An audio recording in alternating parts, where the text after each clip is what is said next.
जय जगन्नाथ साग मैंने आपण मैंने केमी अच्छा भल अच्छे ना आशा करुँच आपण मैंने भल थे मुझे भल अच्छी आज आमर माछ तरकारी होता अंडा माछर झोल मो हजबैंड को माछ खावा को भल लगे सी मार्केट जाई माछ आनी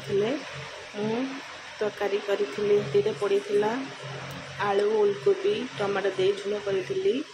साइड्रे मो पुओ बसी से खाली मोबाइल टिप पाठ साठ किसी पड़ोनी आपण मैंने कमेंट्रे टे डराइबे आउ कथा भी मानवनी खाली एपटे मो